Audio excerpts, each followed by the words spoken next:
Welcome back with a smiling face. Links to previous episodes are given in the video description, so don't forget to like, subscribe and share the video. Shadows of the Moon. Episode 10. Chapter 98 to 108. Liam.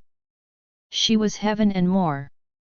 From her beautiful, gorgeous eyes to her, then that perfect tiny body of hers, this was my little doll, my hot plaything. My love, my mate, she was my all.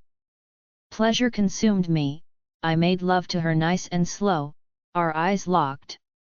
My world. My dream. My all. I love you, Raven, I always have. I whispered. I love you too, so much. I kissed her lips softly, before peeling the top layer of my bedding off and pulling the blanket over us both. Tonight had been perfect. I love you, my little doll. Chapter 99. Raven. My eyes fluttered open to the feel of sparks fluttering up my H.P. I stared into Liam's dazzling magnetic blue eyes, his fingers the source of the sparks. Morning beautiful, he said in his voice, cupping the back of my neck as he leaned in, pressing his lips against mine. I kissed him back, moaning softly into his mouth. Memories of last night sent a wave of pleasure through me and I bit my lip, pressing myself against his naked body, almost gr0aning in pleasure at the feel of his c0ck against my stomach. The ache in my lower region was strong, and I could feel it in my lower back too. He was definitely a beast, not that I had complained either. Morning, I whispered when he broke away, my gaze dipping to his neck. My mark upon him. It was gorgeous, a wolf's head with branches beneath it, and at the center, right beneath the wolf, was a flower. It's beautiful, I said, running my fingers over it. Yeah? Just like the one who gave me it, he replied, pulling me close, nuzzling his nose against my neck. I blushed, a sudden thought coming to me. The walls are definitely soundproof, right? I whispered. Definitely, Dad got this place made. We both know what that means, he murmured, sucking on my neck. You aren't an angel either, I said, trying to ignore the urge to touch his MANH00D once more. I never said I was, he whispered, got out of bed and walked to the mirror to look at his mark. Do you like it?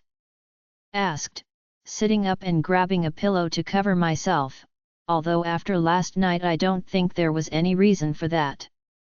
That's a huge understatement, he murmured. It's perfection.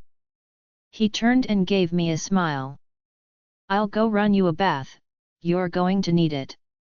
I'm okay, I'm not that weak, stated, rolling my eyes as I stood up, only for my legs to give and I plopped back onto the bed, making Liam snicker. I huffed, blushing, but it didn't last long when I realized he was walking around in all his naked glory. He came over, placing his hands on either side of my thighs as he kissed me deeply, sending off rivets of pleasure before turning and walking off. My stomach knotted as I admired his strong muscular legs. My man. I was glad he didn't tease me, although I knew that he could tell I was watching him. I licked my lips, watching him disappear into the bathroom. I stood up again, my legs feeling heavy. Stupid stumps. I knew my legs were too big. My poor body had to carry these fat tree trunks around. No wonder I'm tired. It's only because they're big. I can handle S*X with Liam any day. I made my way to the bathroom slowly, almost falling a few times, but I got there, seeing Liam had run the bath for me. Walking over to me, he lifted me up and carried me to the shower. I'll rinse you off, he said, kissing my lips before he turned the shower on, and just like that, we were back under the very shower we were in last night. Our eyes met and my gaze dipped to his hard DK. I bit my lip. There was no suggestion, no question, just this chemistry between us. Neither of us spoke as Liam pulled me into his arms and I jumped up, wrapping my arms around his neck and my legs around his waist, as we began making out once more. An hour later, I had showered and soaked in the bath before pulling on some lingerie and a black shirt of Liam's with a slogan written in gold foil. It slid off my shoulders, so I grabbed one of my belts, wrapping it around my waist. By the time I had stepped out of the bathroom, Liam had stripped the sheets and had new ones on. The window was open, and if I didn't know better, I would never have known that last night we had ed each other here countless times. Liam was dressed in blue jeans and a fitted shirt that really did nothing to make him look any less hotter, and he had his hair styled in his usual quiff. I was just applying my makeup when there was a light yet excited knock on the door. I smiled, knowing who that was before Liam even got to the door. I felt my face burn up. It was already 2 in the afternoon. Goddess, what is everyone going to think? William, did you and Waven not wake up today? Azura asked the moment the door opened. Liam crouched down to hug her, yet her large eyes scanned the room over his shoulder. For what? I had no idea. She was an adorable, curious chibi. Auntie Red looked at me with a small smirk on her lips, holding a tray full of mouth-watering food, and my cheeks burned, feeling completely mortified knowing she probably knew what we had been up to. Nice to see you both awake, she said, carrying the tray over and placing it on the table beside the bed. The smell alone made my starving stomach squeeze. It's afternoon, Mama, why won't they be awake? Azura chipped in, placing 2 cans of Coca-Cola down before she hurried over to me. Waven, I wear lip share, T2. She pouted her lips expectantly, and I couldn't resist a smile as Liam burst out laughing. That's a first. Lip share, T, he snickered, getting a look from Auntie Red, despite the fact she was smiling too. Ah, Zuzu, you are so cute. Of course you can wear lipstick, I said, quickly trying to find something that was light. This one, Waven, she said, picking up a tube of lipstick. That's not a nice one, I said sheepishly. She furrowed her brows. I think I like this one. I gave in, tapping the deep plump lightly on her lips.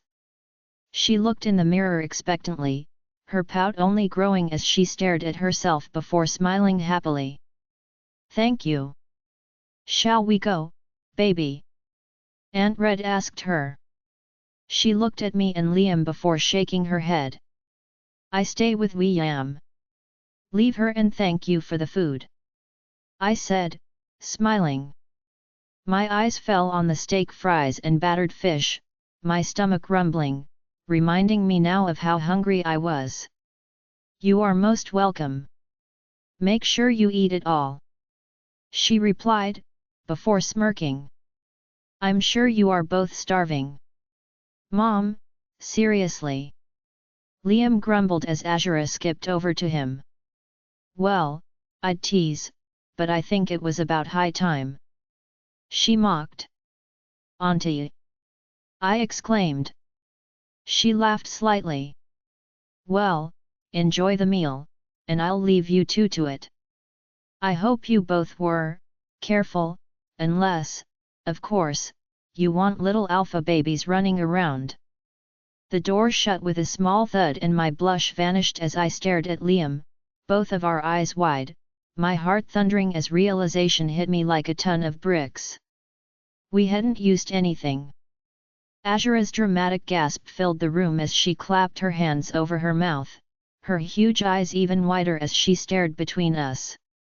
Are we having William and Waven babies? Neither of us responded, too shocked to even speak as we simply stared at each other, both of us trying to think how many times he'd come inside of me. Chapter 100 Damon, are you okay? Zack asked, looking at me. I frowned and nodded as we continued towards the hospital to check on Owen. A daily afternoon routine, although it didn't feel like there was any hope of him waking up. Yeah, I don't know, I'm good, I said, rubbing my forehead. I was okay, in fact, I felt great. Last night, what Liam did, I knew he did it without thinking. The bullets shot would have killed me or anyone else. They were deadly. Luckily, Haru only had one arm. He didn't have the time to reload the gun for another round of shots. I didn't even want to think about the casualties if he was at his best, but it wasn't that which was on my mind, or the fact of seeing Raven and Liam together. It hurt less than thought it would, in a way. I felt free. Last night's dream returned to me once again. Flashback, the sun was shining through the trees as I lay under it, the grass dancing in the wind. Damon! Who's there? I called, sitting up. I was alone in this field, strange.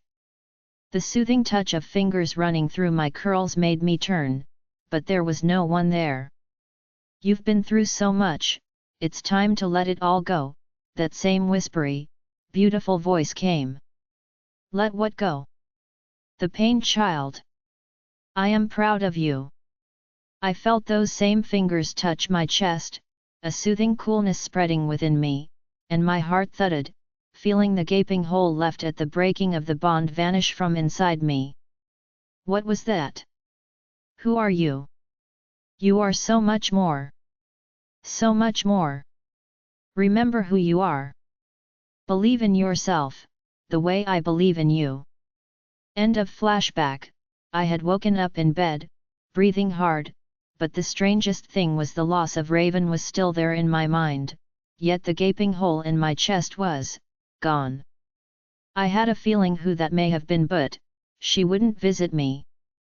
I was no one. MP stopped mid-thought, remembering those parting words. So much more, I guess I had gotten into a habit of it. Why me though? I looked at the sky for a moment, knowing I would never get the answer to that before we stepped into the hospital. Liam and Raven. I'm glad they're happy. How did I feel? Pretty neutral. I loved Raven, but seeing her with Liam changed a lot of stuff. It was going to take me a little time. But today, I didn't feel like I was just surviving. I felt like I was okay, that the future was going to be brighter. We approached Owen's room only to see a few doctors around his bed. What the? I muttered as Zack opened the door. What happened? He asked. He woke up, but he won't make it. One of the doctors said, using the defibrillator on him. Again.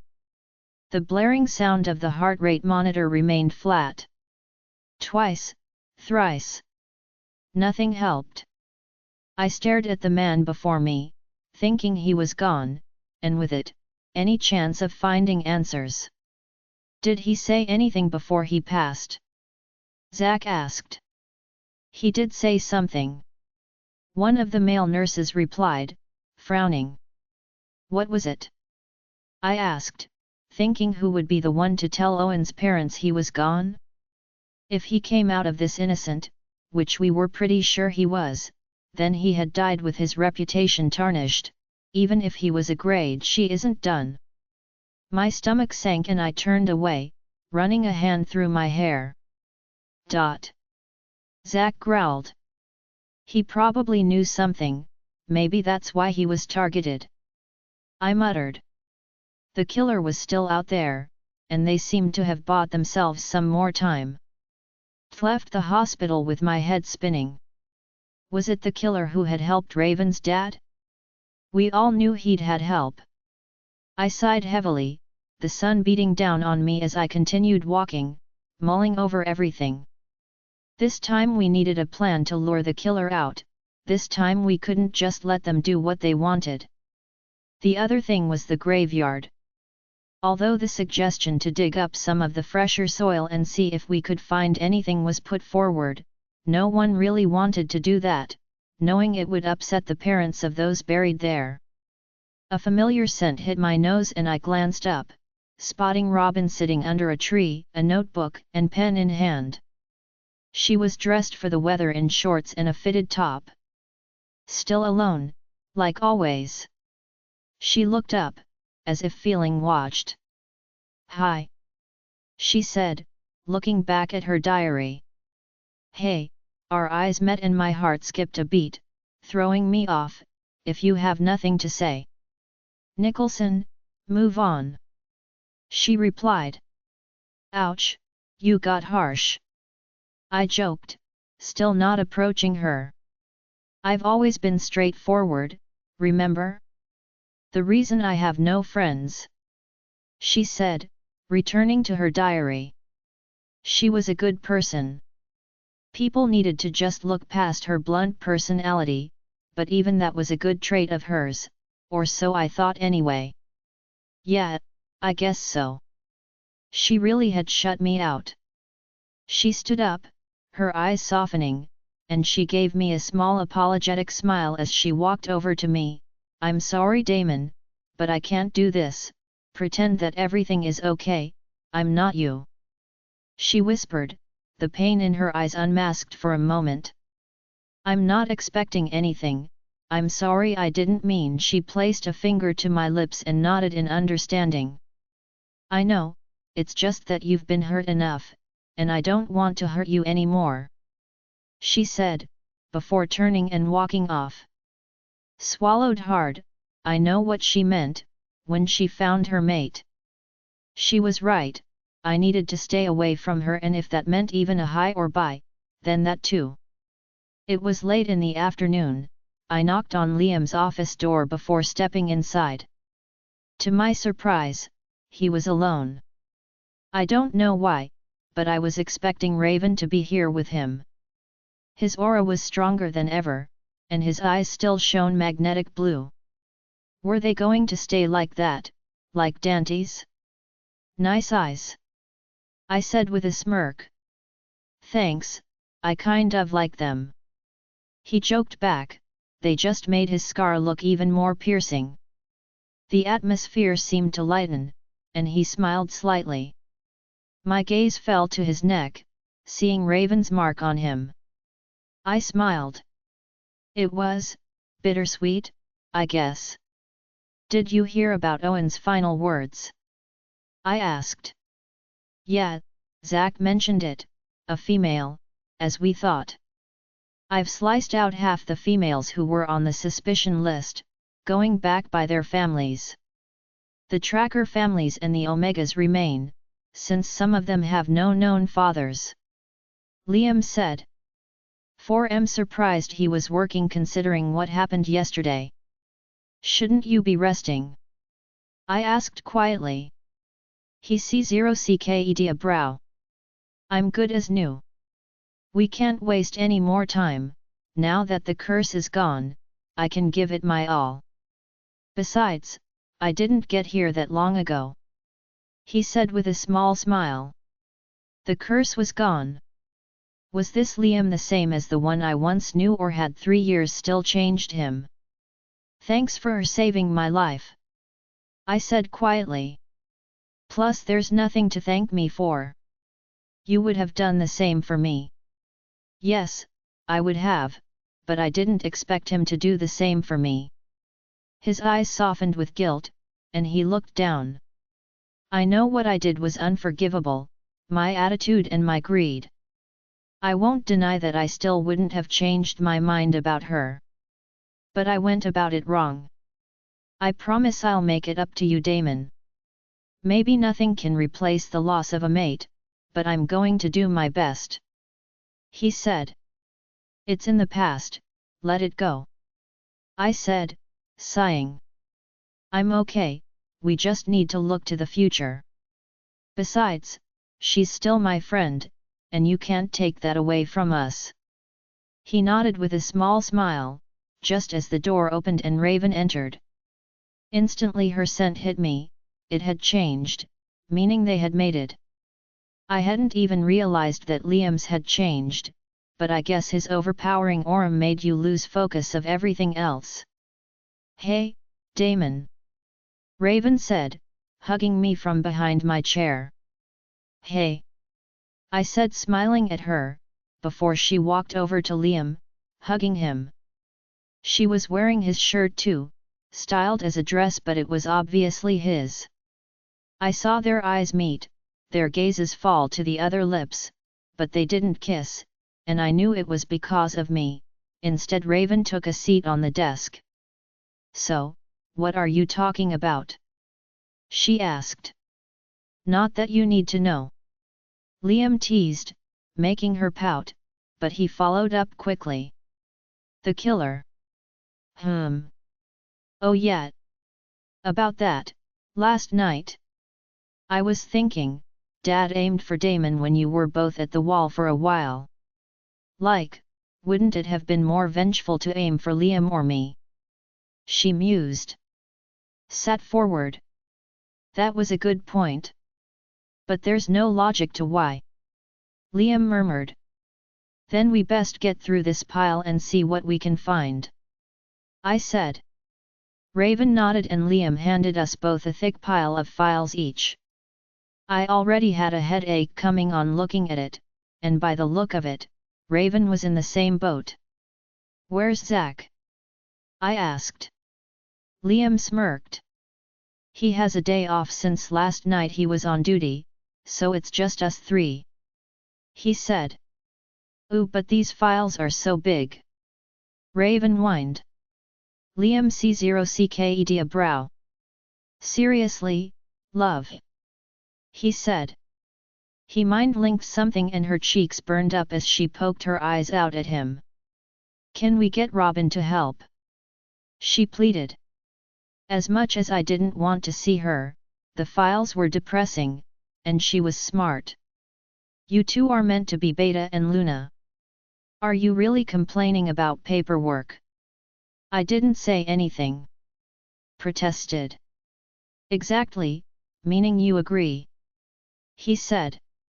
"Well, you did let Zach have a day off." Liam smirked. "Fine. I owe her a thank you anyway, I'll call her," he said, pausing, and I knew he was mind-linking her. "So, what superhero powers have you got with that big aura?" asked curiously. "Nothing so far. Maybe a little stronger," Liam said, shrugging. "The Deimos abilities were speed and strength, right?" Raven murmured. "Maybe you're just stronger and faster." "Race Al."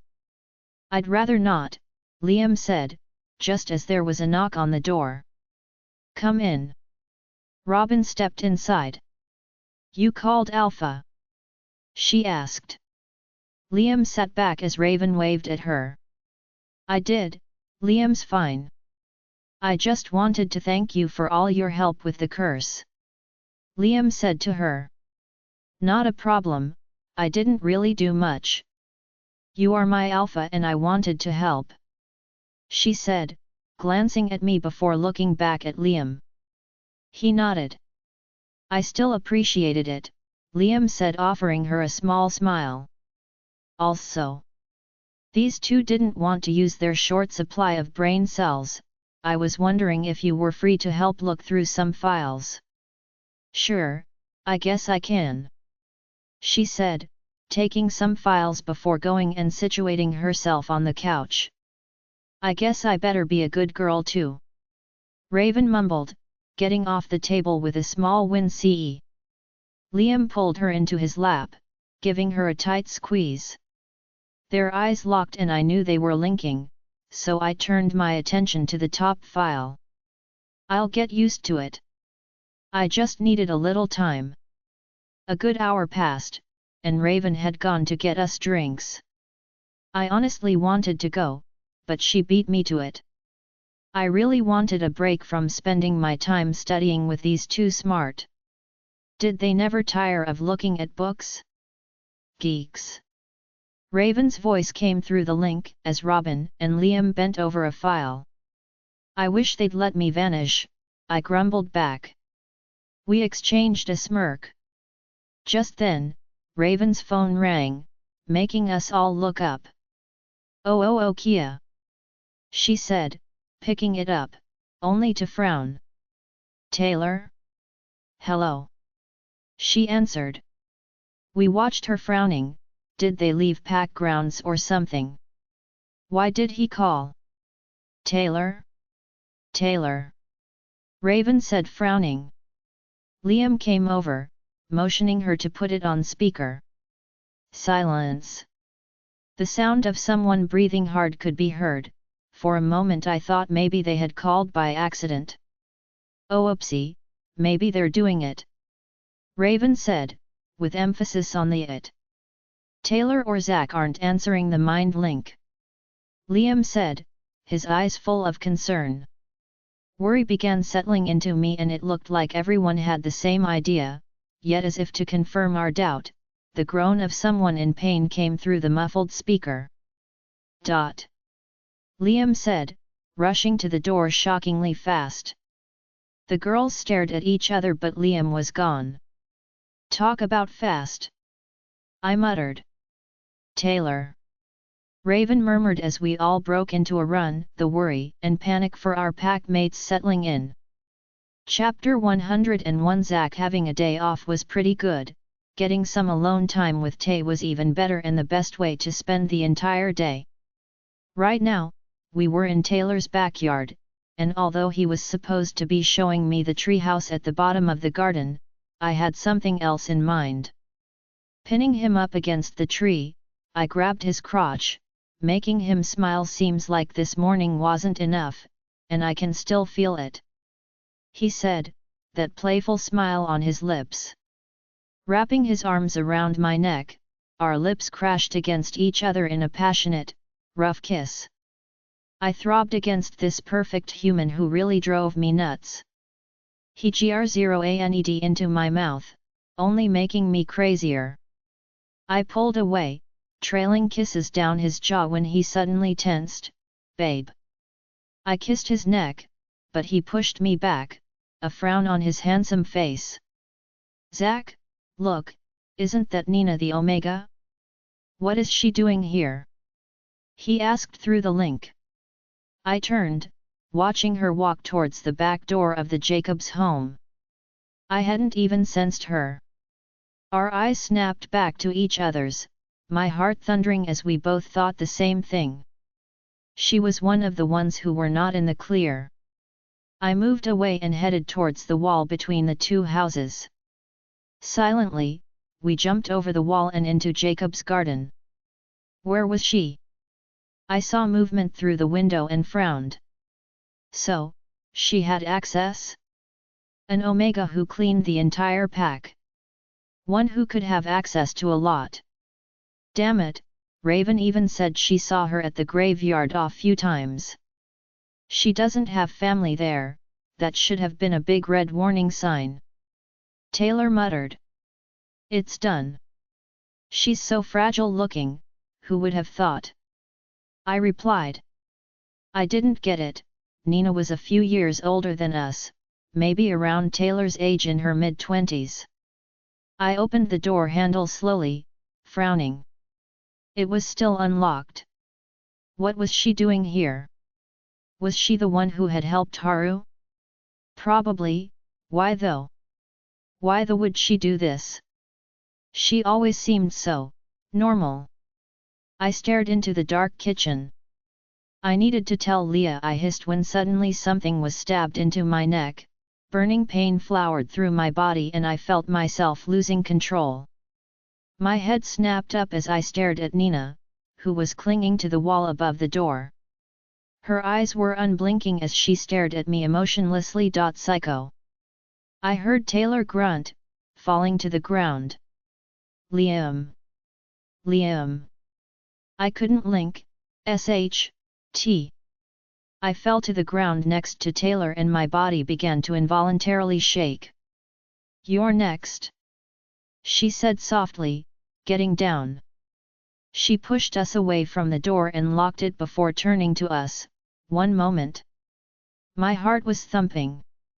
Taylor's hand slowly touched mine, calming me a little, but then I panicked. I couldn't let anything happen to him. I shouldn't have brought him here. My mind raced as I thought about what I should do. Wait. He always kept his phone in his back pocket. I had to do something.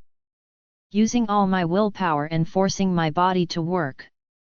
Inch by inch, it felt like forever as I reached behind me, willing and forcing myself to move and slid my hand into his pocket, but removing the phone was going to be a completely different story. I could hear her doing something, the sound of plastic rustling, realizing she was putting something on the floor. What did she give us? I managed to get the phone out, my heart thundering, the pain that was burning up my body getting stronger. You first. She said softly, looking down at Taylor.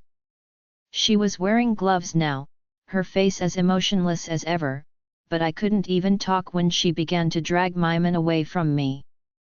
My eyes flickered, but my wolf was suppressed. She gave me a small smile. Sorry, but I made the dose stronger, it'll work faster. 2 birdies with 1 stone. She said, dragging Taylor onto the plastic sheet she had put on the floor. I rolled slightly, my body screaming against me as I inched the phone closer trying to see what I was doing. She didn't seem to notice and I grunted, finally getting it into my view. I kept it in my hand, unmoving.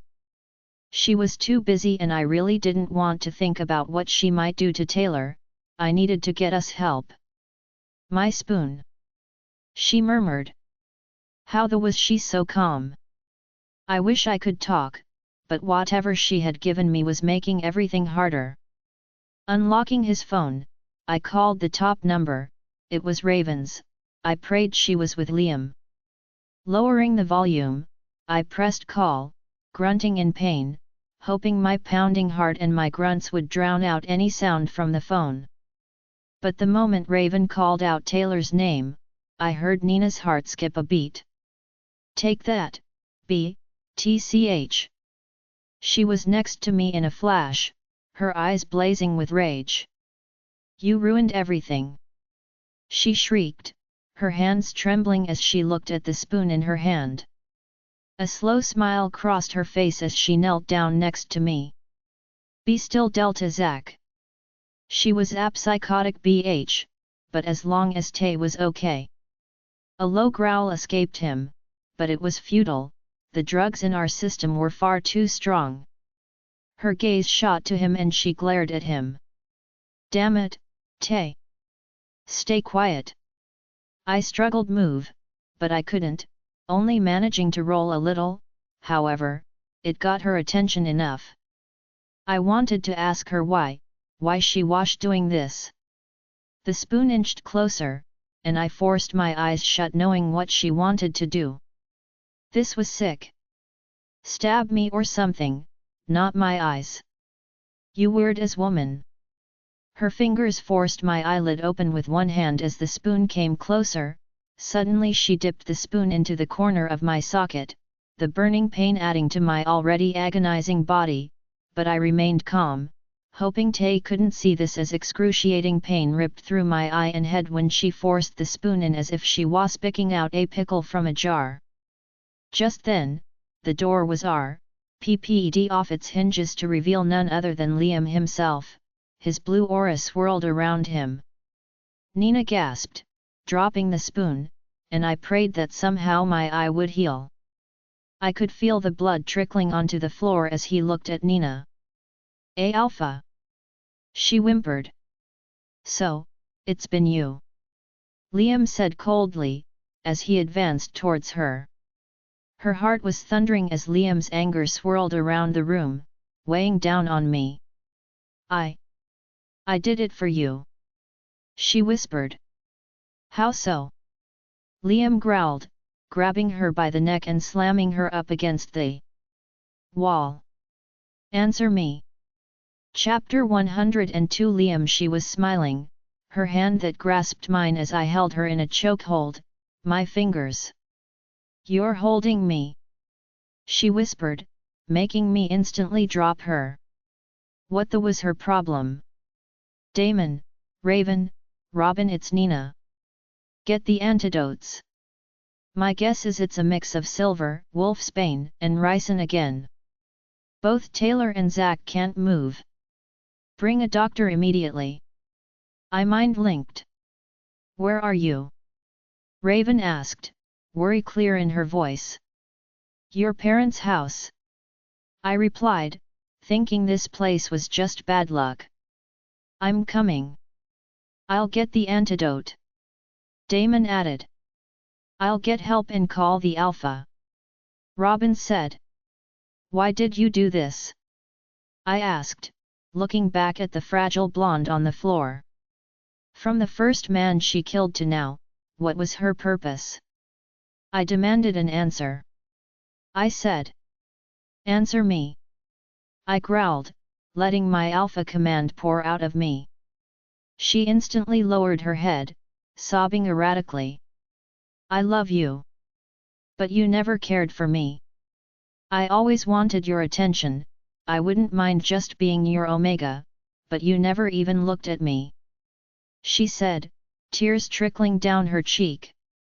"I made your lunches, your breakfast, all your favorite food, you never cared. Don't tell me she was some deranged creep with an infatuation with me. I've never flirted or led anyone on. Why did you kill each of them though? What did they do to you?" "Because I wanted to. And then I wanted to hurt her. So I hurt her family," she said, glaring up at me, twisting her head to the side, her eyes red from unshed tears and anger.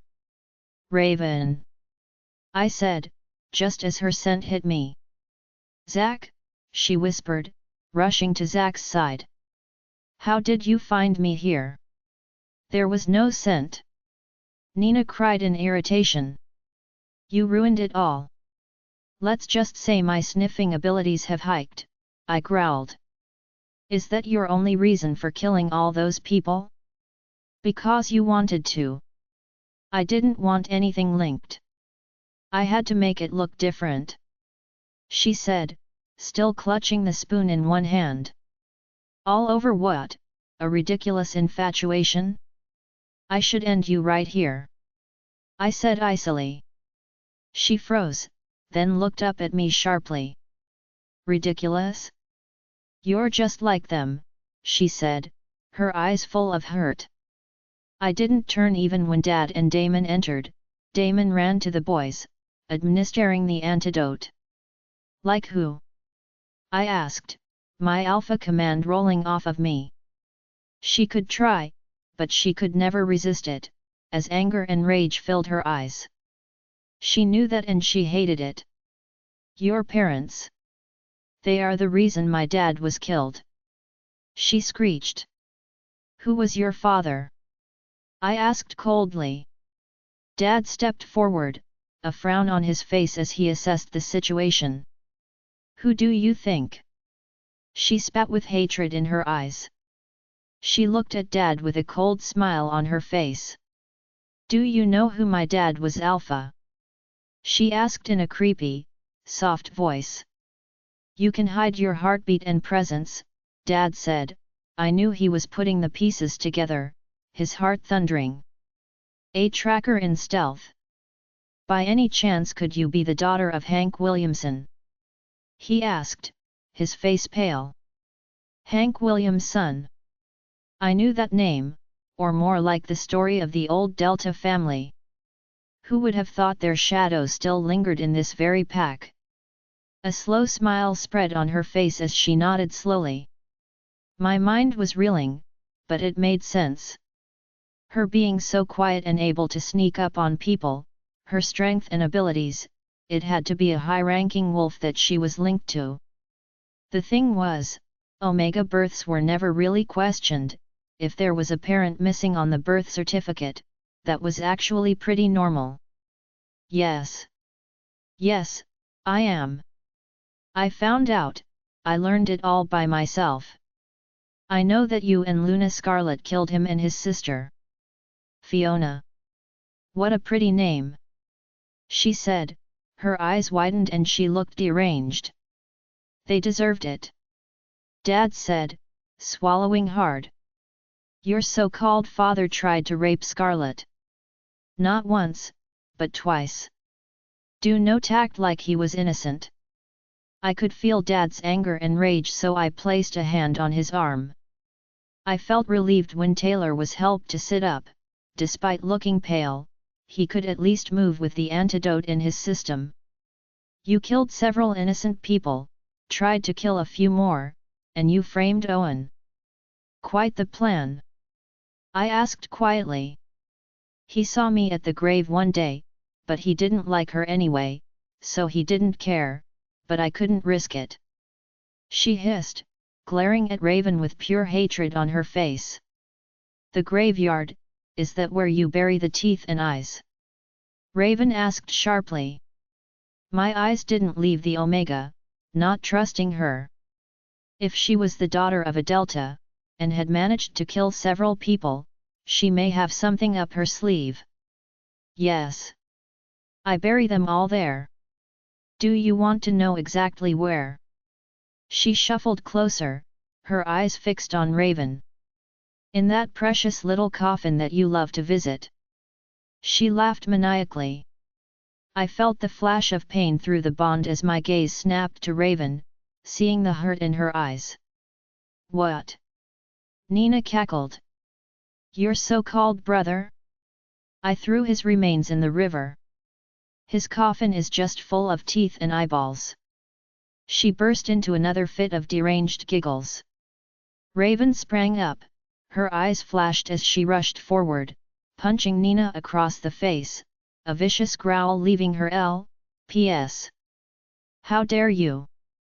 She shouted, the hurt in her voice tugging at my own heart. I pulled her back into my arms. She struggled, but I didn't let her go, kissing her neck. I could feel her pain, her sadness, and the hurt.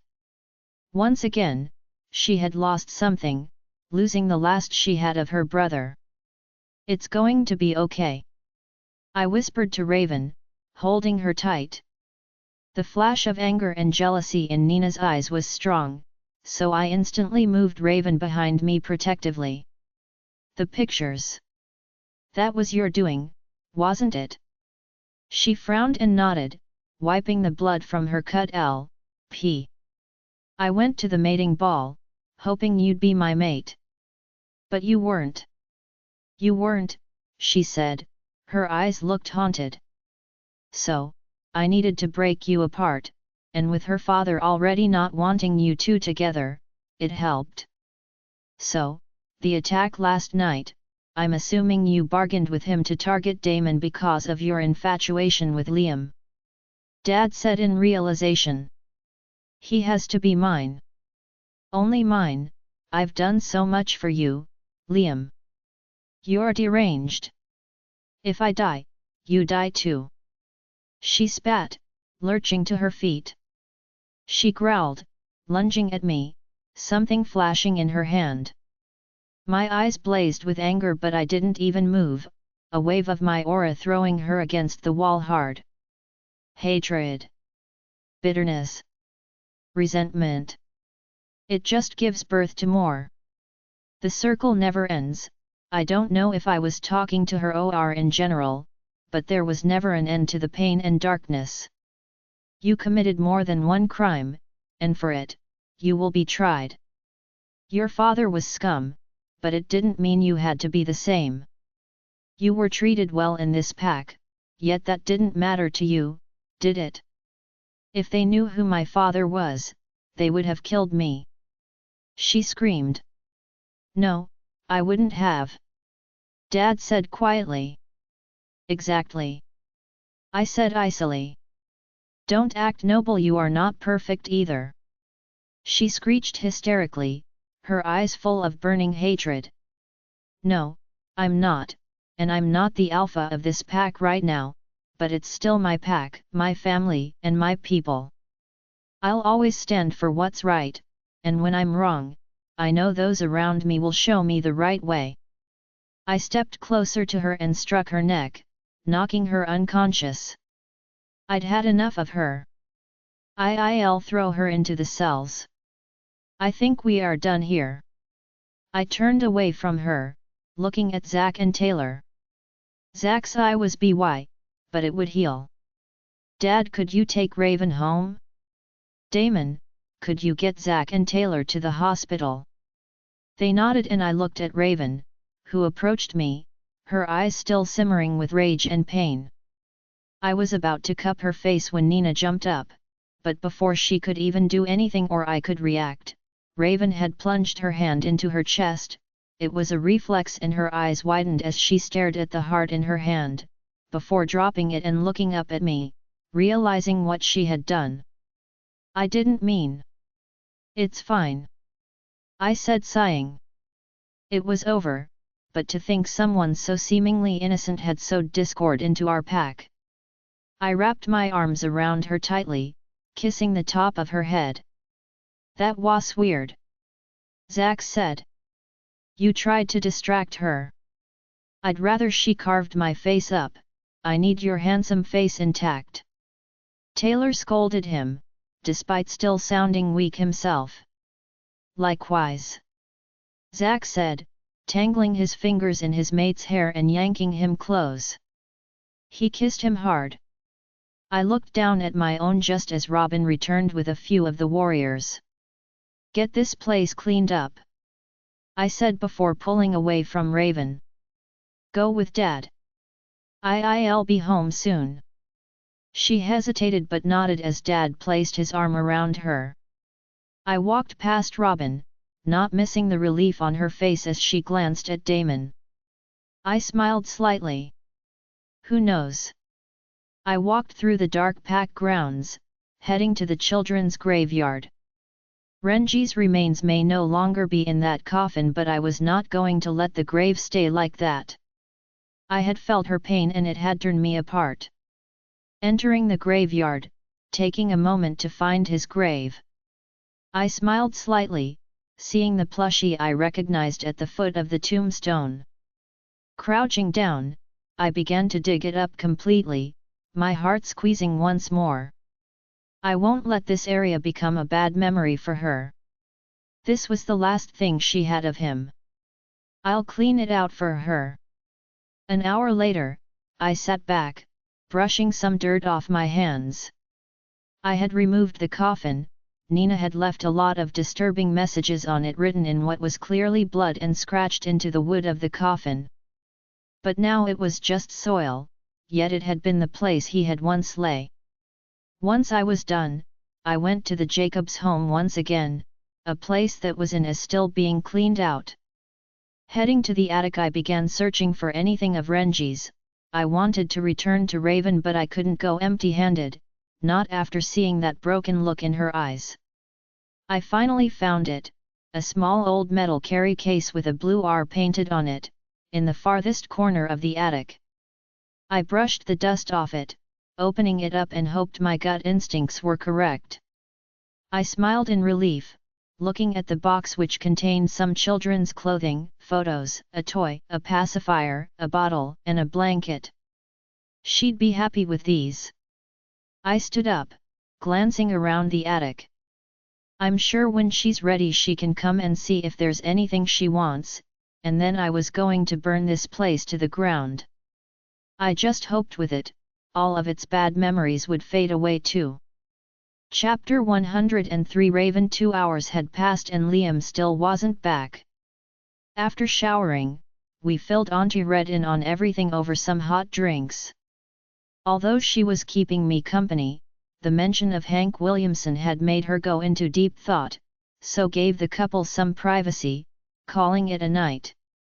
I had pondered on everything, mind-linking Damon and Taylor, asking how he and Zack were doing now.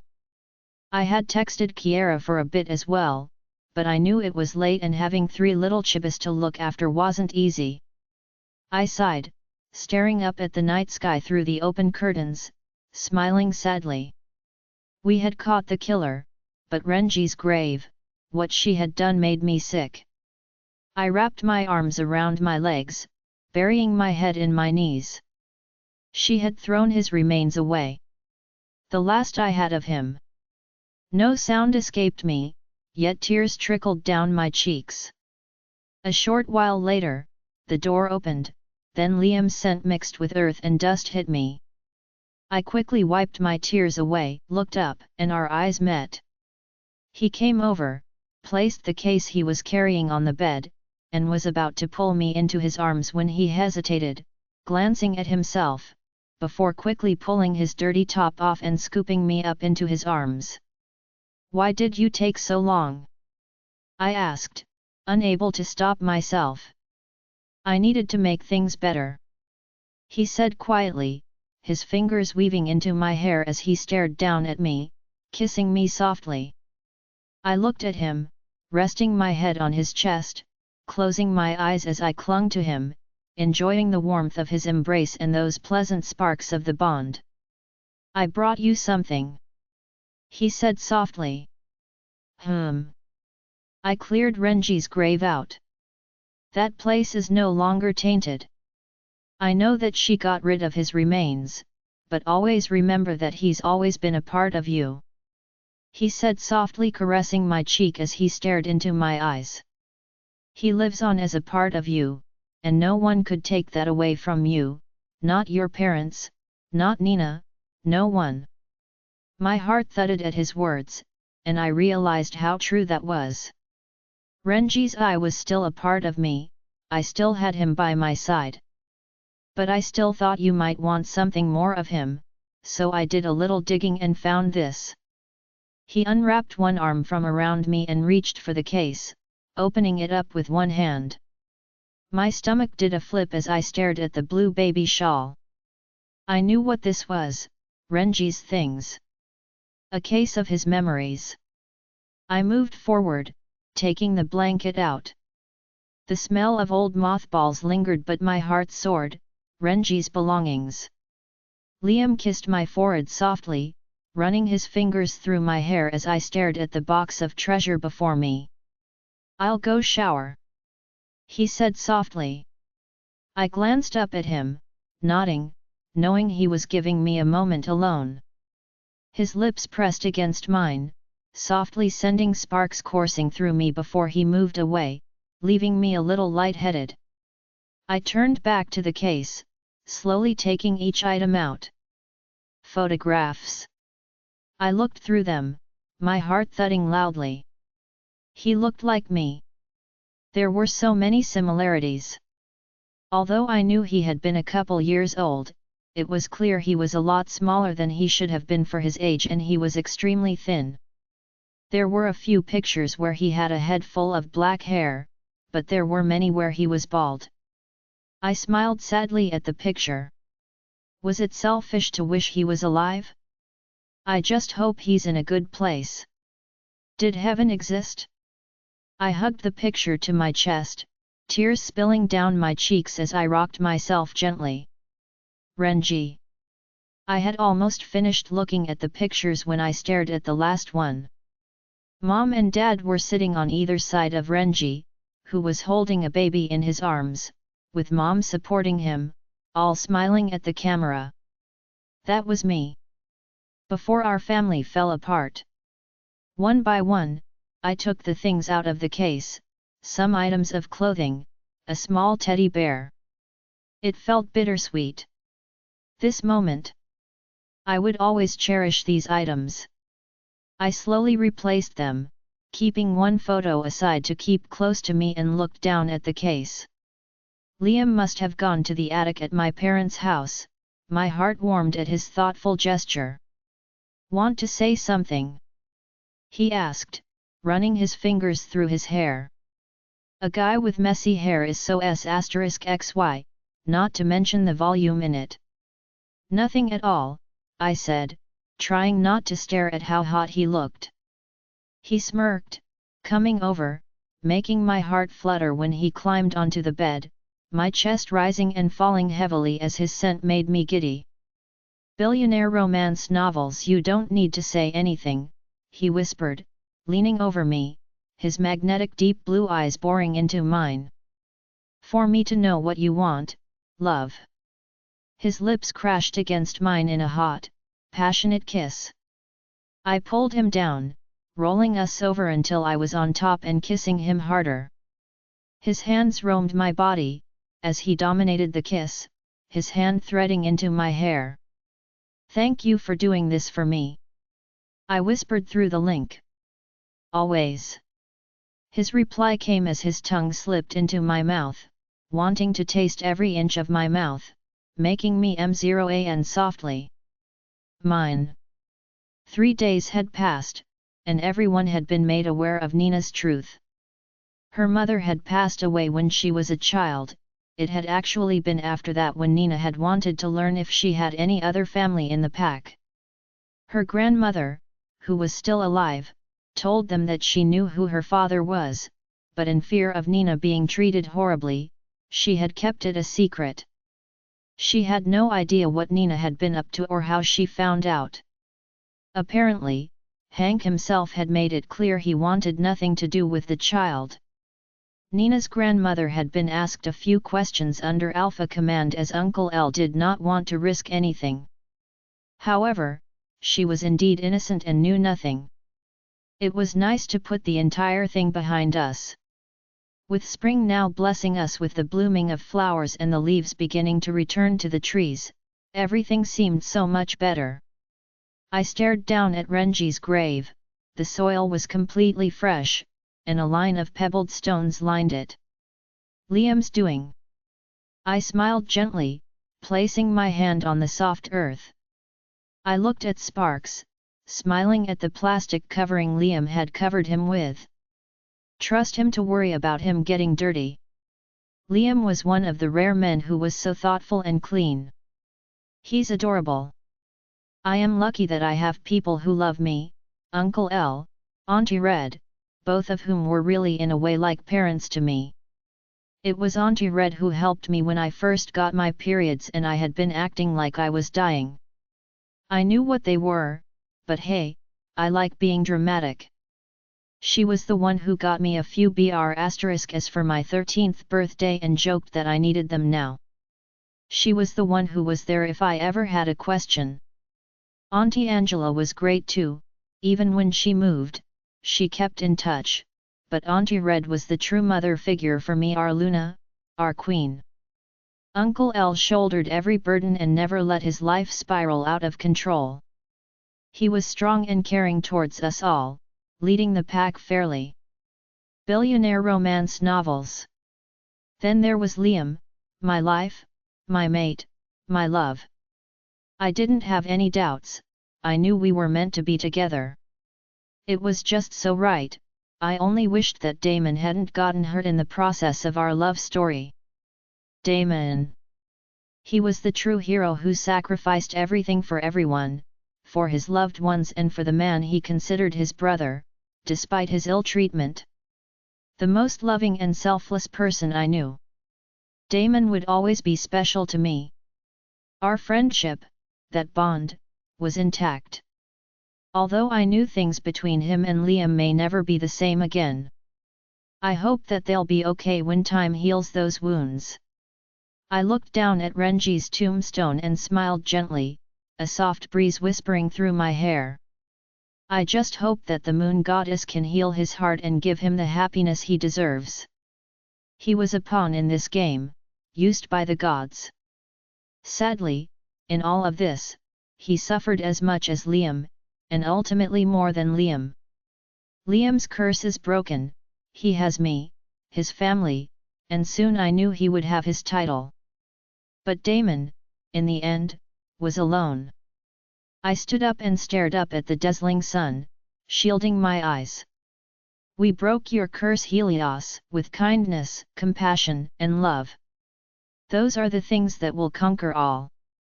We are a pack, a family, and we will always be one. We will always be here for each other no matter what comes our way, because united we are at our strongest. Chapter 104. Damon. It was a few days since everything had gone down.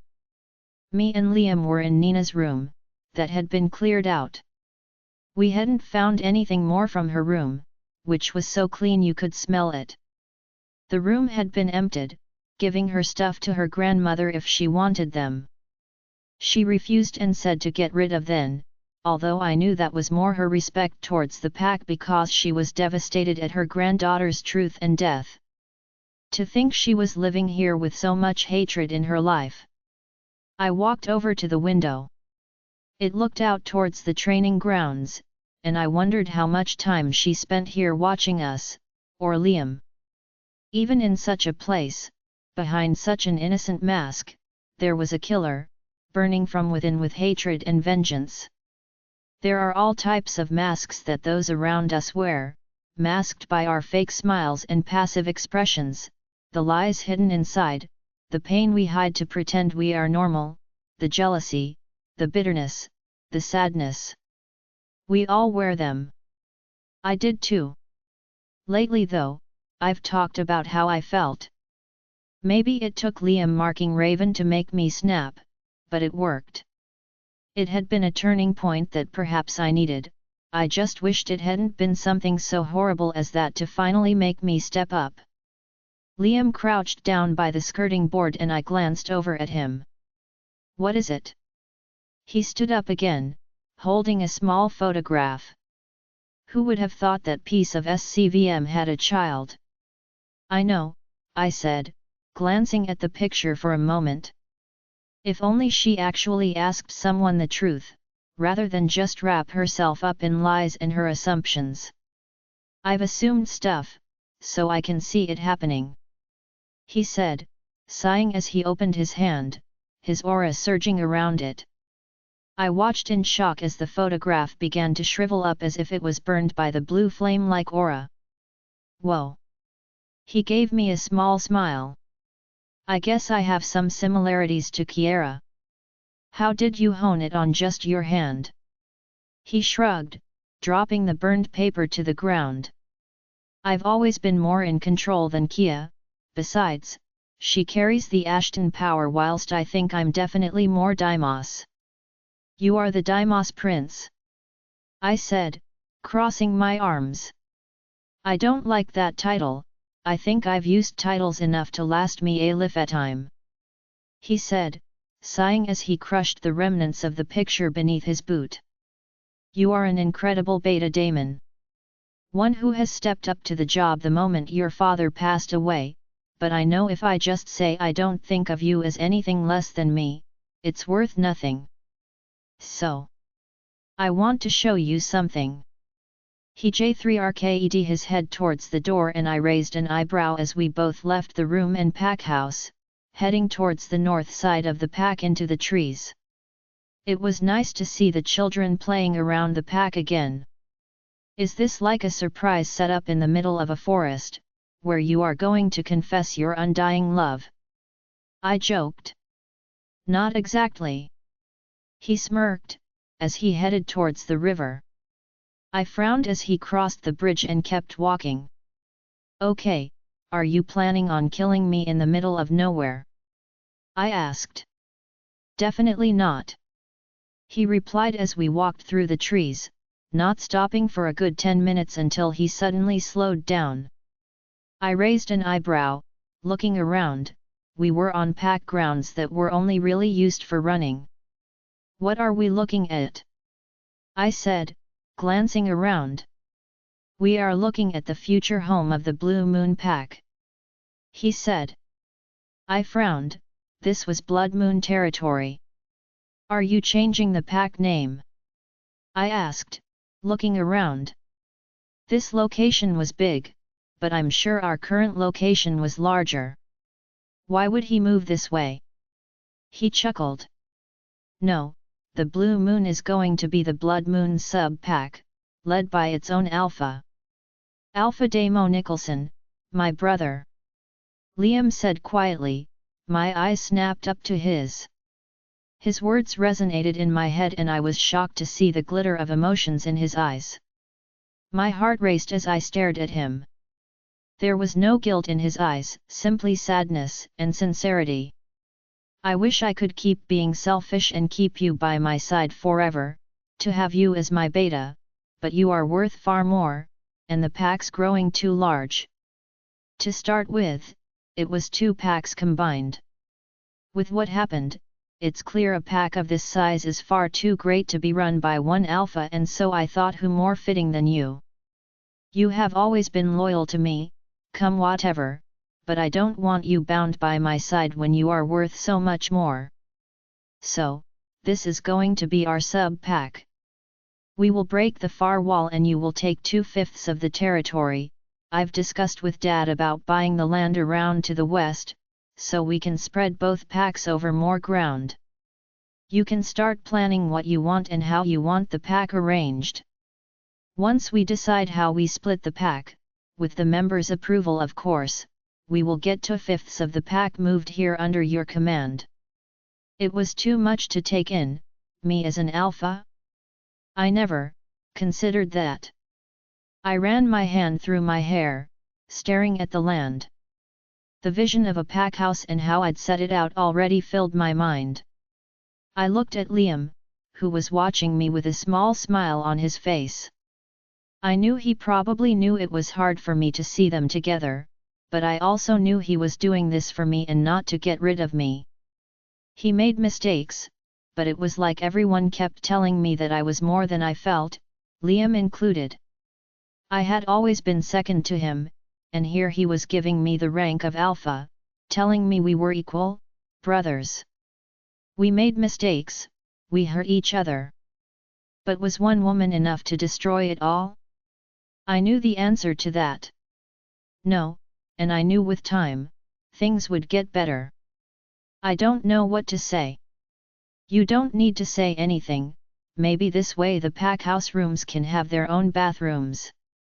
Do you know there's one pack member who has anonymously left a long essay explaining why the pack house needed renovating? It was long, Robin, guaranteed, only she would take the time to write an essay to argue her point, he chuckled. When I saw how neat and professional the letter was, I had a feeling it might be her. That's Robin for you. I guess I have a lot of work to do then. And something to keep my mind busy, perfect. Yeah, you do. Liam said, so tell me, Alpha Damon, what's the first step? Getting an assessment and some building plans in place, man, you know I hate paperwork. Wait, as Alpha, that means a ton of paperwork. Yeah, it does, but I'm here to help you each step of the way. If you don't like the legal work, I can help with that. He said shrugging. Thanks. But who will you have as beta then? I asked, frowning. D*MN, that was my title. Liam shrugged, I was thinking Zack, and then maybe make Robin as Delta? The girl's smart, unless you want her. He said, now sounding awkward as if he just realized what he had said. I didn't mean to take. Forget me. I smiled at that. Didn't mean to take all my women. I joked. Well, me and Robin are over, Raven was never really mine, I think I realize that now. But she's still my friend, so, you ain't taking anyone from me. Robin is a good option, I guess that means I'll have to choose a beta and delta too. Yeah, we could do an assessment and see what everyone's stats are. Liam said as we both began walking along, taking in the terrain as we discussed this. I nodded. That's an idea. I said, giving him a genuine smile. Thanks, Liam. No need to thank me. He replied smiling. The Liam I knew. Race you to the bridge. I suggested. Game on. He said, readying himself. Oh, and one more thing, don't let me win. I said, making his dazzling blue eyes widen in shock. You, previous next. Yeah, I knew. You let me win, Liam, all those times, I said quietly. He looked up at the shining sun and smiled. Actually, Damon, I don't need to let you win, because, with everything we've been through, it shows as a person, you are the true winner. His words were sincere, and this time I didn't deny them or shake them off. You are so much more. Those words echoed in my mind as I looked at Liam. We both are. I said, go. We broke into a run, and although I said to him not to let me win, it was okay to play dirty, right? I elbowed him hard, barreling past him as he stumbled, both of us laughing as we ran towards the bridge. I was right, things were definitely going to get better. Chapter 105. 6 weeks later. Raven, Liam, be careful! I shouted in alarm as he almost knocked over the tub of paint that stood on the ladder. Oops, that was close, he said. Looked at him in his jeans and hit shirtless state, with splashes of paint all over him. He was making my stomach knot. Goddess! I wanted him. I had just come off my period, and after the scare from weeks ago, I was now on contraception, which I was taking religiously. But getting my period also meant I had gone without S*X for a few days, and I craved it. Like the view, love? He asked, running his fingers through his hair. Oh, I'm definitely loving the view. I countered, licking my lips as I climbed down from the ladder and walked over to him. We had decided to get Grandma Amy's place completely renovated before we moved in here, until of course we have pups and then we'd need more space, but for now, we were both happy to wait and just enjoy each other's company with some privacy. The place was completely changed, we had got the walls replastered, the floors and ceilings were completely new. However, we had kept some of the furniture in the lounge, simply sanding them down and repainting them. The place was looking great. The kitchen now has black worktops with dark grey units, a black cooker, fridge, and other electrical items. A touch of purple and teal decorated the kitchen. The living area floor was now changed to grey floorboards and grey walls with purple and teal decor. The sofa was Grandma Amy's, but we had covered it with a throw, and bought 2 armchairs which were now sat in front of the huge TV. The small table was also painted in black, with a runner down the middle, but we had replaced the chairs. The shelves were reorganized and many now held crystals, candles, books, comics and games for Liam's PlayStation, along with some ornaments. The bathroom was something we had to completely redo, decorating it in shades of dark browns and black, adding a warm touch to it. I jumped into Liam's arms, locking my legs around his waist, his arms tight around me as he peppered my neck with kisses, making me sigh in pleasure. We had just finished painting the small corners that were left, so we were now officially finished. So, what's the plan for tonight? Liam asked, his fingers grazing up the side of my bare waist, making me sigh. Tonight? I'm thinking although we got shopping in, I don't want to cook tonight. I mean, it would be you who would be cooking. How about you go get some pizza? I really want a veg one. I pouted, batting my lids. I wanted him gone so I could dress up in some kinky lingerie I had brought online. Oh, this was going to be fun. Sure, love, I'll do that. He glanced around the room in approval, before kissing me passionately. Once he put me down, he went into the bedroom to grab a shirt and his wallet. We had pretty much unpacked everything, a few boxes were stacked to the side, but apart from that, we were done. I had visited my parents' house one last time and taken anything I wanted. There wasn't much, just a few photographs of me, some old toys from the attic and a few items of my grandmother's. When we had finally told Auntie Angela about everything, she had been shocked and had come down for a week. She was the one who packed Mom and Dad's stuff and had it donated to the human shelter. Nobody wanted their hand-me-downs. Liam was planning to destroy the house, but he had asked me first. To be honest, I needed it gone. The place had too many dark memories attached to it.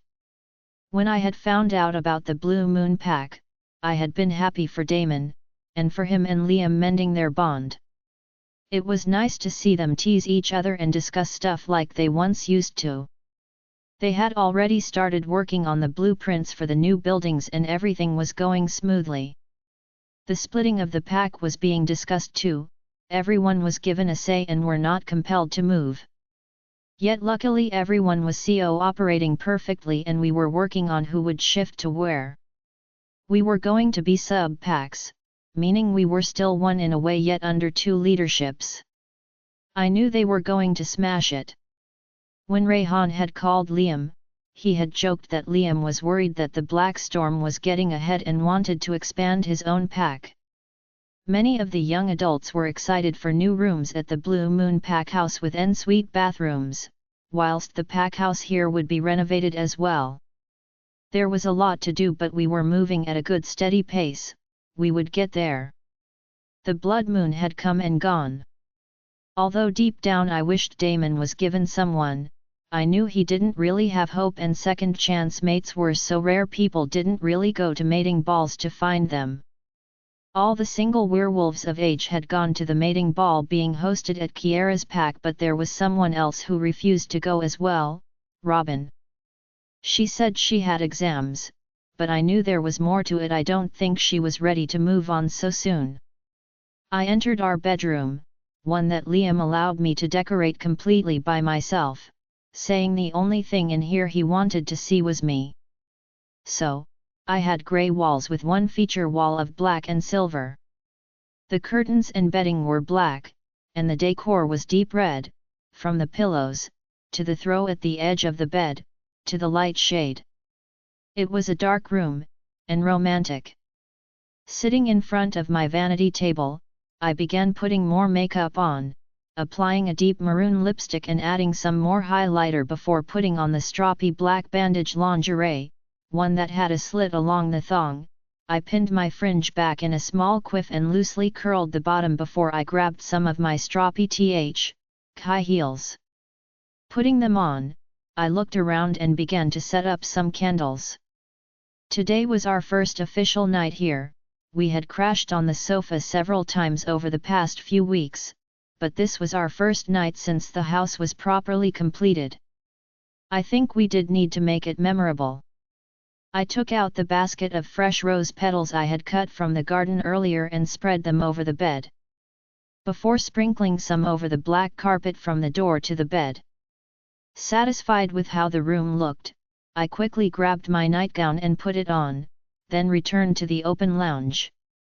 Taking some drinks from the kitchen and plates, I placed them on the table, putting some music on the TV and draping a blanket over my legs to hide my heels. There, now we can at least eat first. I heard the lock in the door and turned as Liam stepped inside, my eyes widening when I saw he wasn't alone. "Auntie! Uncle!" I exclaimed, my heart thudding. We were out with Azura. She wanted to see the house when we saw Liam. "I hope you don't mind us popping over," Auntie Red said, looking around before giving me a small smile. "No. Not at all," I said. "They wanted to see the house, the house." "Goddess!" Liam placed the pizzas down, then I saw his gaze fall over my gown and linger on my cleavage, before he looked into my eyes. "You look gorgeous," he murmured through the link, taking my chin and kissing me hard. I wanted to get up, but I refused to, knowing my heels and nightgown might just give a lot more away. "Goddess, what do I do?" I kissed him back before moving away. "I eat pizza wavin'?" Azura asked me, her eyes staring at the large boxes. "Of course. Come sit down here." I said, relieved that I didn't need to get up. I love pizza, she stated, brushing her black hair from in front of her face. Wash your hands first, pumpkin, Liam ordered her. Why Liam? I wash my hands before, Azura asked innocently whilst pouting. Yes, still, wash your hands, Liam persisted, making Elijah smirk. You're such a clean freak. I don't trust kids' hands, or adults at that, Liam remarked, frowning. Auntie Red raised an eyebrow as Azura skipped over to her to get her hands washed. I don't even want to know what goes through that mind of yours, she said, smiling slightly before looking around. I love what you've done with the place, Raven, you have good taste. Thanks, I replied, smiling proudly.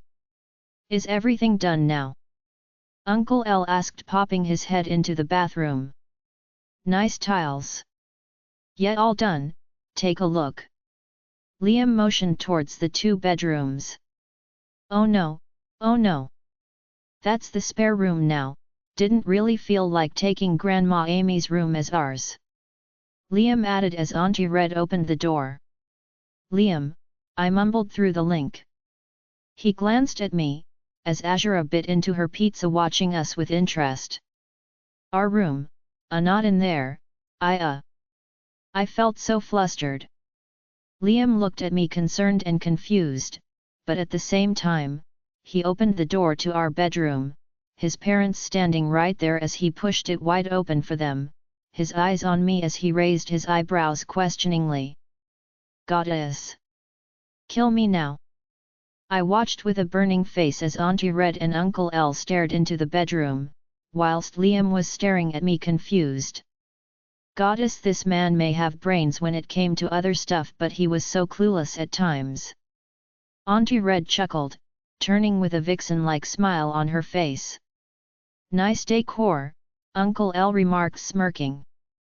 My face was burning, humiliation seeping into me as Liam finally glanced into the room, his eyes widening before he quickly slammed the door shut. So yeah, that's it, all done, he mumbled, running his fingers through his hair. Auntie Red smirked. So, I think we came at a bad time. Really, Elijah, you shouldn't have just asked to come here. Come on, Azura, we should get going, she said smoothly, despite the smirk that still lingered on her beautiful face. I eat pizza, Mama, Azura protested. Yeah, do you guys want to eat pizza? I asked lamely. Uncle L smirked. I think Liam would rather eat something else, so we should just get going. Come on, Azura, he said, C0CKILY. Uncle, it's not that funny, we all know how you and Auntie Red are, I pouted unhappily as he smirked at me arrogantly. Well, we never deny that, he replied as Azura grabbed the packet of fries. Thank you, Liam, Waven, for the food. I come for sleepover tomorrow, she stated. Of course, I said, wishing my cheeks would return to normal. Actually, maybe next month, Auntie Red said. Let's let Liam and Raven christen the entire house first. I pouted unhappily, my cheeks flushed darker as they went to the door, and Auntie Red gave me a wink before she stepped out. Liam stood there completely silent until the door shut behind the trio. That was interesting, he said, dropping onto the couch as I glared at him. You are so clueless. I was telling you, I complained. You actually didn't say anything, he said, wrapping his arms around my frame and pulling me into his *P, along with the blanket. I was trying, I replied unhappily, grabbing a pizza slice and kicking off the blanket that was tangled around my legs. It was supposed to be a surprise. A surprise, he said huskily, his voice almost a growl. My eyes snapped to him, my heart thudding as I realized that when he had pulled me, my gown had tugged open, partially revealing what I was wearing underneath. His hand ran up my GH, leaving a trail of fiery sparks in its wake, his magnetic blue eyes shimmering with hunger. I think we can skip dinner and get straight to dessert. His hand ran between my thighs that had clenched, getting closer to my hot core, sending off rivets of pleasure. I gasped when his finger rubbed against the slit in my thong. "Love," he whispered hoarsely, and with one pull he yanked my gown off me, his blazing eyes trailing over my body like a predator ready to devour his prey. And I wanted to be that prey. Chapter 106. Liam. I picked her up, slinging her over my shoulder and stroking her in that tiny thong. As the days went by, she had become more and more confident.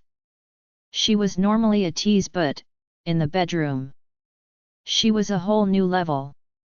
She knew what she wanted and she wasn't afraid to ask for it. I kicked the bedroom door shut behind me before walking over to the bed.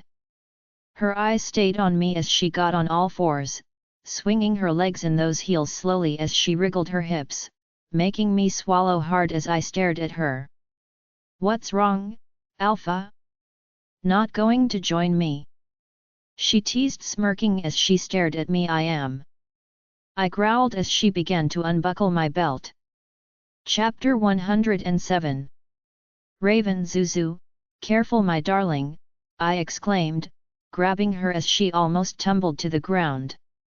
"Raven, I'm a big girl now," she stated firmly. "Still, I don't need you getting hurt," I said, looking down at the stacks of supplies that had arrived. We were all over at the Blue Moon territory, the buildings were up and the furniture was partially in. Things had been great, and we all knew how the pack was going to be divided. Originally Liam was going to take leadership again a month ago as he had proven himself, but he had refused his father, saying he wanted Uncle L to make him and Damon alphas together.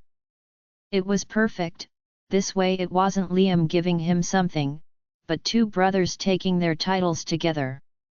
The official alpha ceremony would take place in a few days' time. As for us three, we were doing great. The more weeks and months passed, the more we were back to how we used to be. Damon had to leave for 6 months for a shorter version of the alpha training, but it was something Uncle L said he needed to do. I also think he wanted him to get a break away from the pack. Uncle L kept Auntie Monica at their home until he returned, and she was doing so much better. She spent a lot of time around people. Channing, Taylor's brother, and she had become fast friends. She visited Uncle Aaron's grave often, now that she was in her senses. Damon would video call her daily. She was proud of him and what he had accomplished, saying Uncle Aaron would be too. She was back at her own house now, yet she had a carer with her constantly and wasn't left alone. Although we were all positive soon, she wouldn't need even that. Damon came back a few months ago and was impressed at the amount of work that had been done in his absence with the new pack. Liam had put in a lot to get it done, and I knew until now he was still trying to redeem himself to both Damon and I, although we had both forgiven him. Zach was going to be Liam's new beta, and although Liam had been set on having Robin as his delta, last week he suddenly announced she can't be his delta but had no reason as to why. Well, that threw us back in a loop, but after thinking things through he settled on a young warrior, Bronson, who was 24. Damon had chosen his beta, who to Taylor's surprise was his brother, Channing. Although he wasn't able to fight, he was still a smart man, and that move of Damon's alone made us all proud. Channing had lost the ability to walk and his mate, but with his new position, it gave him purpose, something that truly warmed us all. One Damon was going to be an amazing alpha, I was sure of it. He had then chosen Rick, Robin's brother, as his delta. Although I teased him it was due to favoritism, he had assured me it wasn't. He no longer looked away if I and Liam had a moment. He actually called us out before he left, saying he was fed up with us walking on eggshells. Things were perfect and Kiara had finally set a new wedding date. It was happening in 3 months' time. The little ones would be 18 months by then and probably walking. They were going to look so adorable in their little flower girl dresses. The delay had been long, yet it was time that their family had needed to heal. "Raven, take a break," Damon called, throwing me a bottle of water. I caught it, flashing him a smile. "Are we done for the day?" I asked, placing Azura carefully away from the boxes she was trying to climb dangerously. "I think we are," Liam said, his strong arms wrapping around me from behind, sending off those sparks that made me lightheaded and burying his head in my neck. I closed my eyes, enjoying his hold, my core throbbing when his lips met my neck. "We are. I need food," Damon remarked, running his fingers through his hair. "I think we did good getting this much done before winter came." "Yeah, I agree," Liam said, looking at the huge pack house. "So pizza and drinks at our place," I suggested, as Taylor and Zach came over. "Yes," Azura chimed in. "That didn't include you, Pumpkin," Liam remarked with a smirk. "I like the idea of that," Taylor added, smiling. I looked up at Liam. He still needed to tell Robin about his change of mind, something I was feeling really dreadful about. "I'm going to invite Robin." The group fell silent and Zach shook his head. "Liam, you need to tell her. I swear I feel dreadful, and I don't often care about others." "Course you do, babe," Taylor said, kissing him. "I don't." Damon glanced at Liam. "You know she's been working super hard, and since you told her about that rank, she's put even more in," he murmured, crossing his arms and frowning slightly.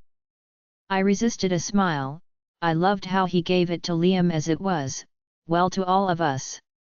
"I know, and I don't feel like letting her go, but I need to do it," Liam sighed. We all remained silent.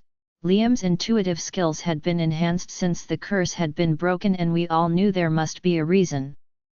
"I'll talk to her tonight." Night had fallen, we had just got the food, the movie was chosen, whilst Taylor and Zach had grabbed the drinks. "Really, this movie?" Damon asked, raising an eyebrow as he checked the movie I had put on and paused. "Yes, I love horror movies." "I really did." "Weird." He shook his head and I stuck my tongue out. Liam came over, his phone in front of him as he spoke to a sobbing Azura. "I don't like you anymore, Liam, I don't." "I'm sorry, Pumpkin, but today's a big people day." "Don't call me Pumpkin. I'm not your stupid pumpkin." Her talking had improved over the last year, but she still called us Liam and Waven. I had heard her say Liam once, so I think she just didn't want to change it. She had also gotten a tad more feisty. I loved the girl. Liam promised her a sleepover tomorrow before ending the call. I felt bad for her, poor Zuzu. "Tay baby, grab me the plates," I called out. "Sure girl, by the way, have I already told you I love the new hair?" he said, as he walked past to get the large plates from the top shelf. "Yes, I couldn't reach with my height." "Thank you, I like it, but I'm not keeping it pink-tipped, I'm changing it for Kia's wedding," I explained. "I love that, coordinating with the dress. I'm coming with you when we go to check the fitting, okay?" I nodded happily. "And you've let the bangs grow out," Damon added, "you look older." "The height doesn't help," Liam added, before they both smirked at each other. "That's an insult." "Hey, I assure you, I don't look like a kid." I glared at them both whilst taking the drinks to the coffee table. I never said you did, I definitely know you're not a kid, love.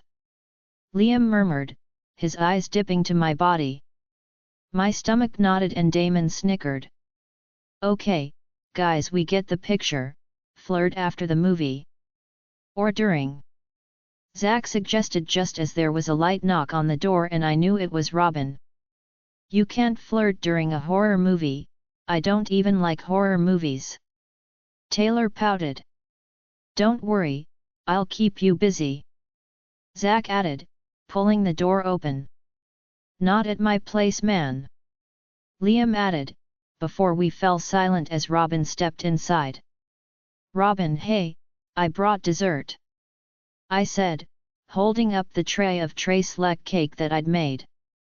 I glanced at them all, my heart skipping a beat when my eyes met a certain blue pair. A year. We had split just over a year ago, but the feelings I had for him, they never left. I hate it, but what do I do? Well, I avoided the blood moons for one, I'm not ready to meet my mate yet. I didn't deserve him when I was hung up over another. Aw, thank you. You shouldn't have. Raven exclaimed, as she came over, taking the tray from me. I'd rather have the cake than beer. Liam added, flashing me a smile despite a flash of guilt in his eyes. Why did he look guilty? I gave a small nod. I worked alongside the others for months, but since Damon had come back I suddenly felt awkward around them. Like he was meant to be here, not me. Shall we get to the movie? Damon suggested, turning around. Yes, I guess, Taylor said, gulping. Why are you making him suffer? I asked, his sad brown puppy dog eyes. I don't feel sympathy often, but Taylor was one person I did feel bad for. I don't think I'm going to be fine, Taylor said. Damon took one armchair and I had to take the other since the two couples sat on the sofa. Great, now I was a mere 20 centimeters from him. I tried not to focus on his tempting scent but on the delicious smell of pizza instead. The movie was finished, so I offered to make hot drinks and cut the cake. Taylor was a drunk mess and was telling Raven how hard it was to watch that movie. She was apologizing profusely whilst he was being very dramatic. Liam offered to help me, so here I was in the kitchen with him. What is it? I asked. I could sense that he wanted to speak to me from the few looks he had cast my way. That obvious? Very. Liam sighed. I can't make you my Delta, Robin. My heart skipped a beat, my stomach twisting. It felt like I had just been slapped. The excitement I had felt when he had first told me. I was ready to make my pack proud. It's cool. Things happen. Although I told myself that, there was also that little voice at the back of my head that whispered its doubts. Everything you ever have or want, is always taken away from you. Don't go there, Robin. I nodded, not even looking up from slicing the milk cake. Yeah, that's fine. I replied. I'm sorry, it's not on you, I just have this feeling that it's okay. Liam, you don't need to explain it to me. I'm fine. And I will be, in a few days or weeks. I sighed inwardly, yeah, I'll be okay. I'm sorry. Liam said quietly. I just feel like there's more for you. Sure, thank you. I said, giving a small polite smile. I ain't got time for emotional drama. I just... Crap, Rick was going to be so gutted. Oh well, at least the entire pack didn't know. I picked up the plated milk cake slices and walked off to the sitting area, feeling Liam's eyes boring into me. Zach was getting ready to leave but I held out a plate. At least try it, I'm sure he'll be okay asleep for a little while. I offered, glancing at Taylor who was hugging Raven but seemed to be fast asleep. He looked at me, and from the look in his eyes I realized they all knew, they all knew he was going to drop me. I brushed my hands over my thighs after passing Damon the other plate and gave a small smile. Well, it's late and I'm super tired. Thanks for the invite, Raven. I'm heading out.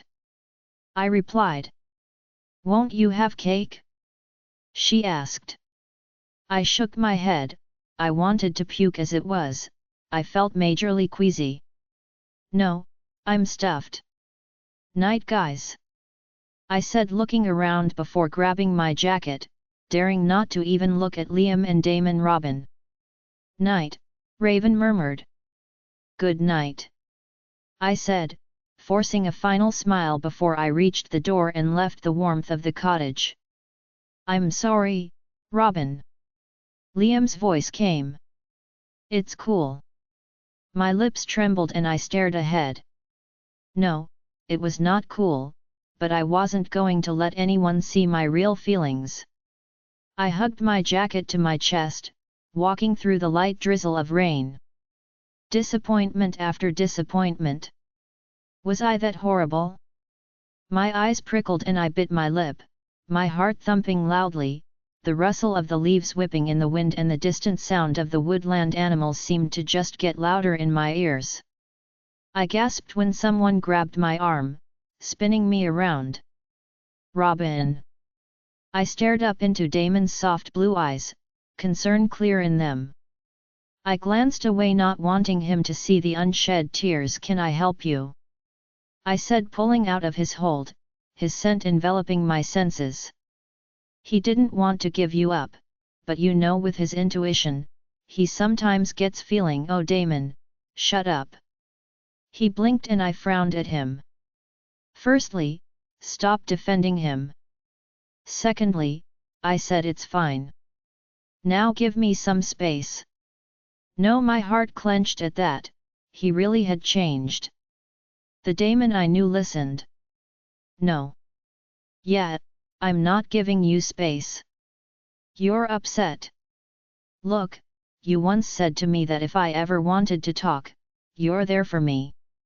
Talk to me, just vent for once, Robin. He said quietly, his deep voice like always affected me. That was different. I countered, irritated. Because you didn't love me. It's not. I care for you, Robin, let me be that confidant. Just let it out, I promise I won't tell Liam if you speak SHT about him. He said, placing a hand on his heart. A confidant? Yeah, he probably doesn't realize that I still cared for him in a different way. SHT, if I walked off, he might realize. Defeated, I sighed, I wouldn't tell him everything, but... Yes, I'm upset, because I had actually thought I was capable of something and it had never been my intention to aim high. I said, crossing my arms as I turned my back on him. He just took that away, and you all knew. You all knew he was going to. I would have preferred he just told me through the link or something. I finished bitterly, feeling the pain in my chest squeeze and the first dreaded tear trickle down my cheek. Yet, before I could wipe it away, Damon was in front of me, brushing it away before he cupped my face. You are worth so much more. He said softly, giving me a gentle warm smile that only hurt more. I'm not. Unable to hold the tears back, I looked away, trying to will them away. Because, if I was, I wouldn't have everything taken away from me. Chapter 108. Zack and Taylor had just left, so I was clearing up. I pursed my lips, glancing at Liam, who had been silent since Robin had left, deep in thought. You could have handled that a little better. In the kitchen, really, Liam? I asked, frowning slightly.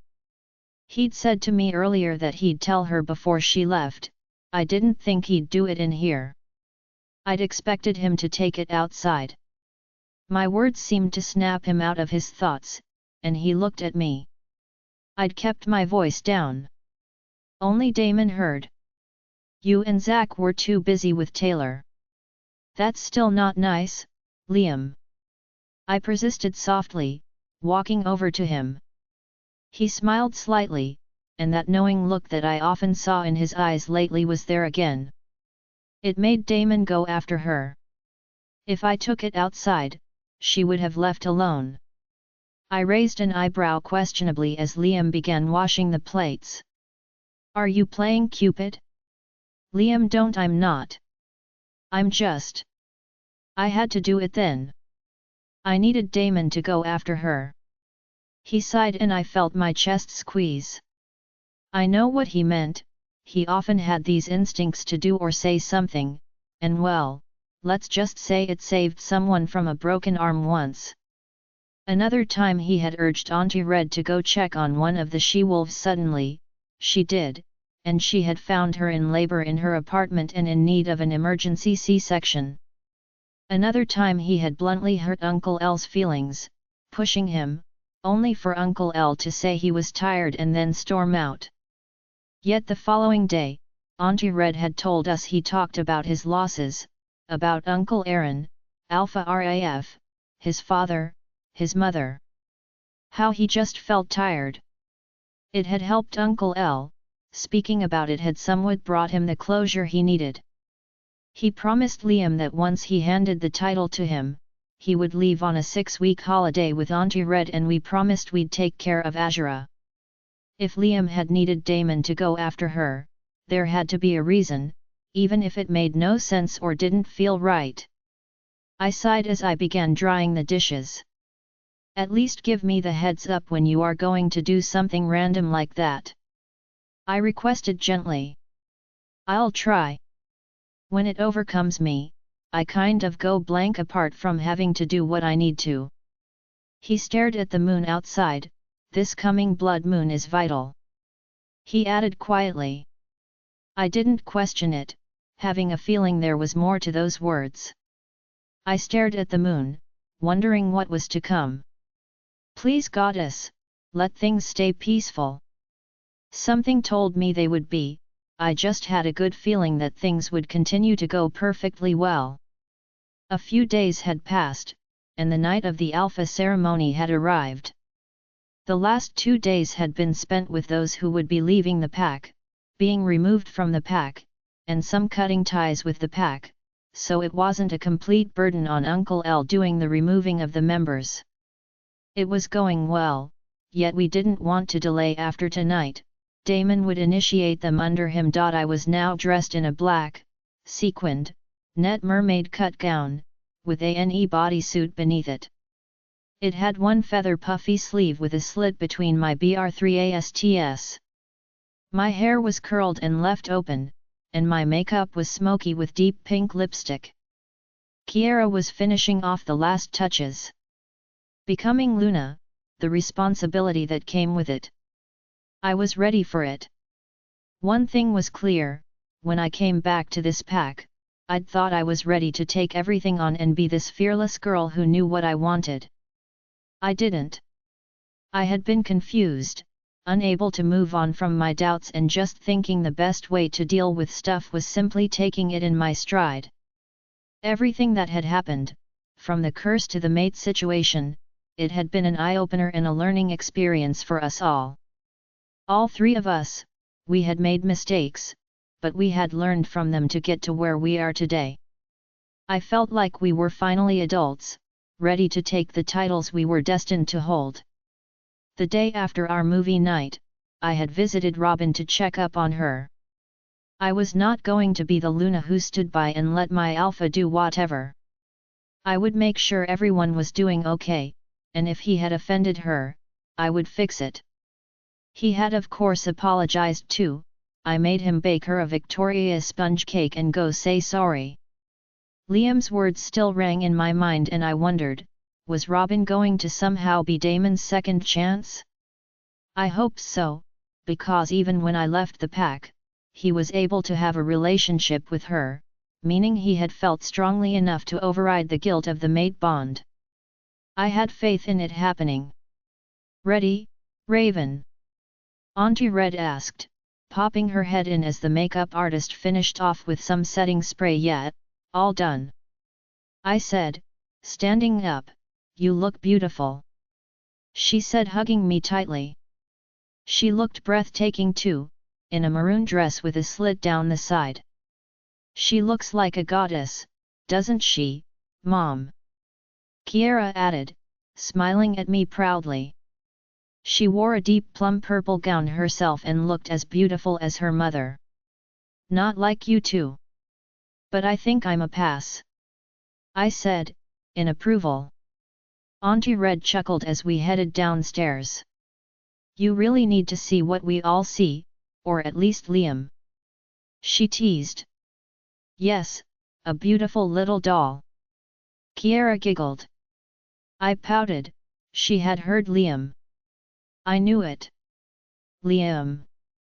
My heart began thundering as I realized what an important night this was going to be for us both. "You'll be fine, we all feel like this when our time comes," Kia said, giving my hand a gentle squeeze. I looked at our intertwined hands, just like long ago, but this time it wasn't me supporting her, it was her holding mine to support me. Our eyes met and I knew she had a similar thought. "Thank you for being an amazing friend and the best sister-in-law I could ever have hoped to have," she said, stopping at the bottom of the steps. Auntie Red walked away, giving us a moment as I looked at Kiera. "No matter where life takes us," I whispered. She nodded, and we hugged. "Sisters. Forever shall we do this?" she asked softly. Next I nodded, my heart hammering as we stepped out into the clearing. Everything was decorated in ivory, with lights glittering above and all around. It was brighter than most of the ceremonies, but I knew it was because of Kiera's eyes. I scanned the crowds as all eyes turned on me, my eyes landing on Liam standing there looking incredible in a black tux. His eyes were on me, burning brightly with love and approval, before he walked over to me, pulling me into his arms and kissing me deeply. I kissed him back, tightening my arms around his neck, savoring the taste of his mouth as I bit back a sigh with my core clenching. "You look beautiful, love," he murmured. Yes, with the passing months he was no longer able to control himself in front of his parents, and I was shocked to admit that he was probably as bad as his father. "Thanks," I said, caressing his chest, my heart racing under his gaze.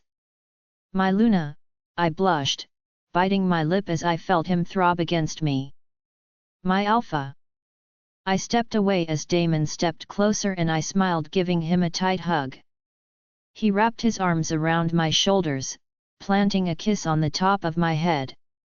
"You look great, so, ready to become the pint-size Luna." "I'm not that small," I huffed. "You kinda are, brat." Al's cold deep voice came. "Nice to see you too." I frowned.